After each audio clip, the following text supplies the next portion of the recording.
Сайн байцгаана уу хүүхдүүдээ. Өнөөдрийн хичээлийн сэдэв бол сонин нийтлэлийн эхийн найруулгын төрлийн онцлог. За найруулгын төрөл, найруулгын хэв маяг хоёрын ялгааг танилцгаая. Монгол хэлний найруулгын төрлийг дотор нь бичгийн, ярианы гэсэн ерөнхий хоёр ангилалд авч үздэг. За тэгэхээр бичгийн найруулга маань дотроо альбан бичгийн, шинжлэх ухааны, сонин нийтлэлийн, уран зохиолын гэсэн дөрвөн найруулгын төрөл байдаг. За тус бүр альбан бичгийн найруулга бол хэрэг явдлын тухай дараалал нарийн тоочин бичсэн баримт бичгийн хэл найруулга юм аа. Шинжлэх ухааны найруулга бол байгаль нийгэм дэх хэрэг явдлын тухай өгүүлэхдээ түүний зүй тогтол харьцааг эргцүүлэн дүгнсэн бичгийн хэл найруулга юм.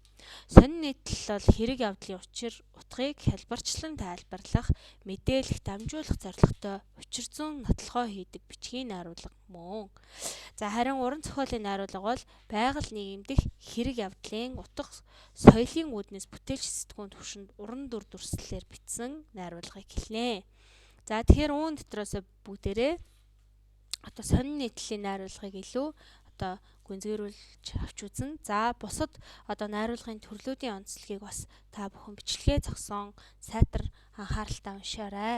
За сонин нийтлэлийн найруулгын онцлог бол шин соргог мэдээллийг цаг алдалгүй дамжуулдаг. За шин санаа дэвшүүлсэн, шүүмжилсэн, өөрийн үзэл бодлыг чөлөөтэй илэрхийлсэн. За уран дүрслэл, далд санаа бүхий үг хэллэг ашигласан, сэтгүүлч бичигчийн сэтгэлийн унгаас илэрсэн даймж үнэлэмж ихтэй ийм онцлогтой найруулгын төрөл байх нэ. За тэгвэл монгол хэлний найруулгын дөрвөн хэв маяг байдаг. Найруулгын тухай ойлголт гүнзгийрснээр найруулгын төрөл, хэв маяг гэсэн ухтгун ойлголт гарч ирсэн.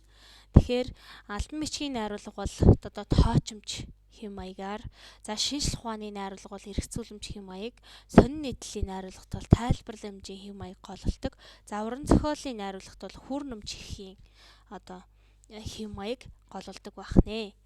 За тэгэхээр тайлбарламж гэж ямар хэв маяг вэ? Сонин нийтлэлийн найруулгын гололдог тайлбарламжийн хэв маягийн онцлог нь юу байдаг вэ гэхээр ямар нэг зүйлийн мөн чанар, утга учирыг тайлбарлан мэдээлэх зорилготой их болно. За батлах, тайлбарлах зүйл түүнийг тайлбарсан баримт нотлогоо төгсгөл дүгнэлт хэсэгтээ байдаг бах нэ. За харин бусад хэв маягуудыг авч үзвэл хүрнэмж бол хэрэг явдлын цагийн дарааллын дагуу эхнээс нь дуустал энгийн ойлгомжтой хүрнэн өгүүлсэн их юм. За эхлэл, гол хэсэг, төгсгөл гэсэн бүтцтэй. За тоочмж их бол хөвчлэн хөрөг зураг байдлаар хөрөглөж бичдэг. За юмс үзэгдлийн гадаад дотоод шинжийг нэгэн цагт зэрэгцүүлэн зурвалсан их юм. Ямар тухайн юмс үзэгдлийн гол шинжийг өгүүлэх хүчир орон зайн шинжтэй байна. За харин эргцүүлэмж бол хоёр өгүүлбэр, хоёр зохицолбороос 3 дахь дүгнэлт бүхий өгүүлбэр, зохицолбор бүтсэн ихийг хэлнэ. Юмсын учир шалтгаан, асуудлыг шүүн тунгааж баталсан эсвэл үгүйсгэсэн дүгнэлт гаргасан их юм аа. За ийм найруулгын дөрвөн хэв маяг байдаг. Үүн дотроос сонин нийтлэлийн найруулга бол тайлбарламжийн хэв маяг гололдог тийм онцлогтой байх нэ. За тэгэхээр ерөнхийд нь дүгнэлбэл монгол хэлний эхийн найруулгын төрөл бол дотроо альбан бичгийн, эрдэм шинжилгээний, сонин нийтлэлийн, уран зохиолын. За найруулгын хэв маягийн хувьд бол тоочмж, эргцүүлэмж, тайлбарламж, хүрнэмж гэсэн дөрвөн хэв маягтай. За тус бүрийн өгүүлбэрүүдийн онцлог болоод энэ загвараар тус бүрийн онцлог ялгааг бас сайтар ажиглаж хараарай хүүхдүүдээ. За тэгээ анхаарал хандуулсанд баярлалаа.